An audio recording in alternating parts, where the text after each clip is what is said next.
गाय का cycle race.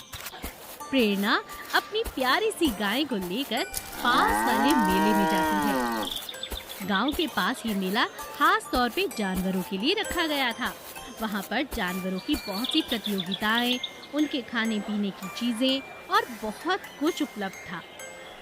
प्रेरणा अपने गाय के साथ पूरे मेले में बहुत मजे करती है। कभी वहाँ पर आइसक्रीम खाती है, कभी अपनी गैया को नए नए तरह के पकवान खिलाती है। तभी अचानक वो देखती है कि एक साइकिल प्रतियोगिता हो रही है और जहाँ पर ऐसी घोषणा हो रही थी कि सुनो सुनो सुनो, आसपास से आए हुए गाय और उनके मालिकों, बहुत गौर से सुनो। आज की ये प्रतियोगिता बहुत खास है। हमारे पास बहुत बढ़िया कंपनी की साइकिल हैं। इस बार हम गाय के साथ साइकिल की प्रतियोगिता करवाएंगे। सभी लोग ये बात सुनकर हैरान रह जाते हैं। तभी प्रेरणा उस आदमी से पूछती है, अरे अरे भैया, कैसी बातें कर रहे हो? गाय कोई साइकिल चलाती है भला? कैसी अजीब बात कर दी आपने। अरे अरे अरे, शांत हो जाओ प्रेरणा, ध्यान से सुनो मेरी बात।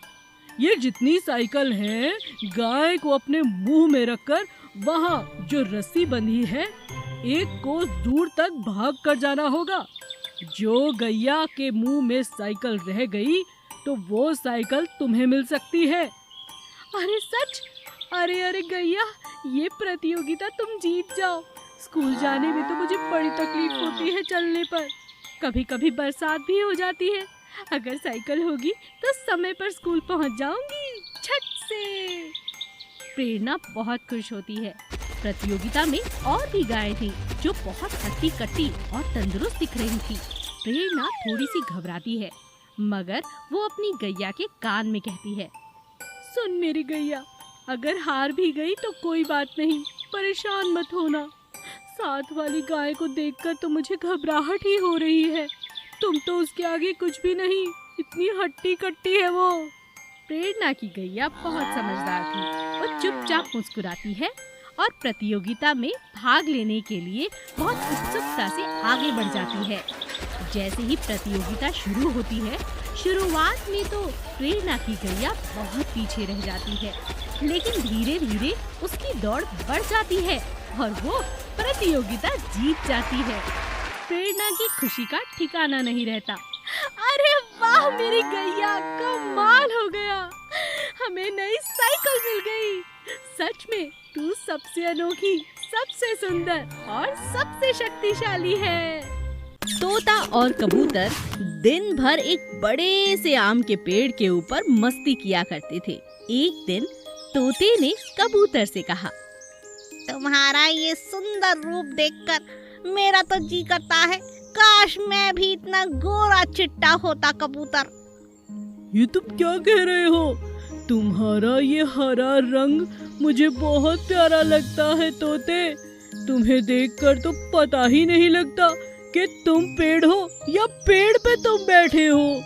दोनों एक दूसरे की बहुत तारीफ करते हैं और फिर दोनों कहते हैं, लेकिन एक बात तो है, क्या कभी ऐसा नहीं हो सकता कि हम दोनों एक ही रंग में रंग जाएं? दोनों इस बात पर बहुत विचार करते हैं। कैसी मुश्किल बात कर दी दोस्त, ये तो असंभव है। तभी अचानक तेज बारिश होने लगती है। दोनों को बारिश बहुत पसंद थी। अरे दोस्त, तुम कहो तो थोड़ा बारिश में घूमा जाए। हाँ, अच्छा रहेगा। दोनों मिलकर बारिश का मजा लेने लगते हैं, मिट्टी में जाकर खेलने लगते हैं। बारिश बहुत ज्यादा तेज थी। वो देखते हैं कि सामने एक मोर बहुत मस्ती में नाच रहा है। उसे नाचता हुआ देखकर उन दोनों का भी नाचने का बहुत जी करता है। अरे देखो दोस्त, मोर कितनी खूबसूरत तरीके से नाच रहे हैं, हम भी कोशिश करते हैं। कबूतर और तोता भी नकल करने लगते हैं और दोनों नाचने लगते हैं। अब उन दोनों के पंख मिट्टी से सन जाते हैं और दोनों भूरे रंग के दिखने लगते हैं। जब वहाँ पर मोर आता है, उन्हें नाचता हुआ देखता है समझ में नहीं आता कि कौन तोता है और कौन कबूतर। तुम दोनों तो एक रंग में रंग गए हो। ये बात सुनकर कबूतर और तोता भी जोर जोर से हंसने लगते हैं। ये तो हम बात आज कर ही रहे थे कि काश हम दोनों एक ही रंग में रंग जाएं। दोनों दोस्त हंसते मुस्कुराते अब मोर के साथ नाचने लगते हैं। कुछ देर के बाद तीनों तालाब के पास जाते हैं और अपने पंखों को साफ करके सुखा लेते हैं। बारिश भी रुक जाती है और सब अपने अपने घर चले जाते हैं। 5 बंदर की कहानी। जंगल में एक घने पेड़ के ऊपर 5 बंदर रहा करते थे। पांचों हमेशा साथ साथ रहते थे। उनमें से एक बहुत ही प्यारा बंदर था जिसका नाम था बिंटी। बिंटी गांव के स्कूल में जाकर दीवार पर बैठ जाया करता और बच्चों को पढ़ता हुआ देखकर बहुत खुश होता। बच्चों के हाथ में बस्ता देखकर, किताबें देखकर उसका भी बहुत जी करता कि वो भी स्कूल जाए और पढ़ाई करे। एक दिन बिट्टी ने अपनी माँ से कहा, माँ, क्या मैं भी स्कूल जा सकता हूँ? ये तुम कैसी बातें कर रहे हो? बंदर कहीं स्कूल जाते हैं भला? माँ, मेरा बहुत दिल करता है। स्कूल के बच्चे देखकर जी करता है मैं भी पढ़ाई करूँ। ओ मेरे प्यारे बच्चे, अब क्या होगा? कोई बात नहीं, मैं तुम्हारे लिए एक किताब लेकर आती हूँ। कोशिश करते हैं तुम्हें पढ़ाने की। माँ, मेरे पास एक किताब है। कल जब मैं स्कूल से आ रहा था तो रास्ते में गिरी हुई मिली। अच्छा, दिखाओ। अरे वाह, इस किताब में तो नए नए तरह के चित्र बने हुए हैं। हाँ माँ, इसीलिए तो मैं चाहता हूँ कि मैं भी पढ़ाई करूँ। बेटा, हमें स्कूल में तो कोई भी दाखिला नहीं देगा। जिस तरह तुम रोज जाकर स्कूल में बैठ जाते हो, कोशिश करो वहीं दीवार पर बैठे बैठे तुम कुछ सीख जाओ। हाँ, ये ठीक रहेगा माँ। नन्हा बंदर दीवार पर बैठ बैठकर बहुत कुछ सीख जाता है। आते जाते बच्चों को बातें करते देखकर उसे बहुत सारी चीजें सीखने को मिलती हैं। अब वो हमेशा घर लौटने के बाद बाकी के 4 बंदरों को एक क्लास की तरह बिठा देता और सबको सिखाता। आज से हमारे यहाँ पर भी स्कूल है। मैंने जो जो स्कूल से पढ़ाई सीखी है वो तुम सबको सिखाऊंगा। क्या तुम सब सीखोगे? माँ, सीखोगी ना? हाँ हाँ, क्यों नहीं। 4 बंदर पेड़ के नीचे बैठ जाते हैं और फिर वो नन्हा बंदर सबको सिखाता है। सुबह सुबह कहना है गुड मॉर्निंग, बोलो मेरे पीछे। Good morning. रात को कहना है गुड नाइट, गुड नाइट। और जब भी हाथ धोएंगे तभी खाना खाना है। ऐसा टीचर ने सभी स्कूल के बच्चों को सिखाया है। अब कल की बातें कल बताऊंगा। आज के लिए इतना सबक काफी है। 4 बंदर बहुत खुश हो जाते हैं। अब तो हर रोज 5 बंदर मिलकर बहुत सारी नई नई चीजें सीखते हैं और उनमें बहुत बदलाव आ जाता है और सब मिलकर बिंटी की बहुत तारीफ करते हैं और उसे धन्यवाद करते हैं। सीखने के लिए सिर्फ लगन चाहिए, उम्र नहीं।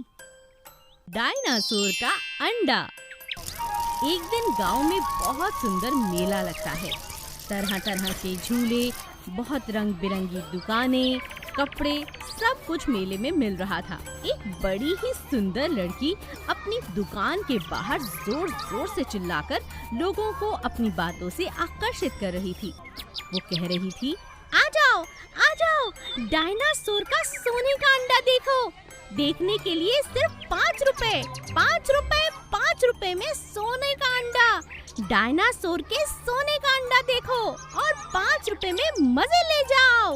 उस लड़की की बातें सुनकर मेले में आया हर कोई इंसान उस सोने के अंडे को देखना चाहता था। लोगों की लाइन लग गई थी। हर कोई उस अंडे को देखकर बहुत हैरान था। आइए, आइए, क्यों, कैसा लगा अंडा? मजा आया ना? आते जाओ, 5 रुपए, 5 रुपए। हर जगह वो लड़की बहुत मशहूर हो गई थी। दूर दूर से, गांव-गांव से लोग उस मेले में सिर्फ इसीलिए आ रहे थे क्योंकि वो लड़की डायनासोर का सोने का अंडा दिखा रही थी। तभी एक अध्यापिका ने, जो मेला घूमने आई थी, उसने उस बच्ची से पूछ लिया, अरे बेटा, डायनासोर की प्रजाति तो लुप्त हो चुकी है, तुम्हारे पास डायनासोर का अंडा कैसे आया, और वो भी सोने का? और अगर ये सच में सोने का है बेटी, तो तुम उसे बेचकर अपने दिन क्यों नहीं बदल लेती हो? इस तरह गांव-गांव जाकर मेलों में ये अंडा क्यों दिखाना? अध्यापिका की बात सुनकर पिंकी नाम की वो लड़की जोर-जोर से रोने लगती है। टीचर जी, धीरे बोलिए, आप जरा मेरी बात सुनिए। हाँ, बताओ। दुकान के पीछे ले जाकर पिंकी अध्यापिका से कहती है, वो क्या है ना, हम बहुत गरीब हैं और आप तो जानती हैं, लोग तो झट से मूर्ख बन जाते हैं। इसी बात का फायदा उठाकर ये मिट्टी का अंडा बनाकर मैंने उसे सुनहरे रंग में रंग दिया है और हर किसी को यही कह रही हूँ कि डायनासोर का है। अब आप देख ही रही हैं, हर कोई इस बात को मान रहा है और इस बहाने मेरे घर में खाना पीना यानी आमदनी हो रही है। ये बात सुनकर अध्यापिका पिंकी को समझाती है, बेटा ये गलत बात है, तुम झूठ बोल रही हो, लोगों को धोखा दे रही हो। मैं मानती हूँ कि तुम गरीब हो, मगर ये तरीका बिल्कुल गलत है और अगर गरीबी है तो मजदूरी कर सकते हैं, मगर झूठ बोल के कमाया हुआ धन बहुत गलत है और ये तुम्हारी पहली शिक्षा है जो मैं तुम्हें देती हूँ। पिंकी को अपनी गलती का एहसास होता है। वो अपनी माँ से कहकर मजदूरी करना शुरू कर देती है, छोटा मोटा काम करती है और सरकारी स्कूल में जाकर पढ़ने लगती है और अध्यापिका को कहती है, अब मैं मेले में नहीं जाती हूँ, अब मैं स्कूल जाती हूँ, पढ़ाई करती हूँ और मजदूरी करके माँ बाप की मदद भी करती हूँ। बहुत अच्छा बेटी, बहुत अच्छा।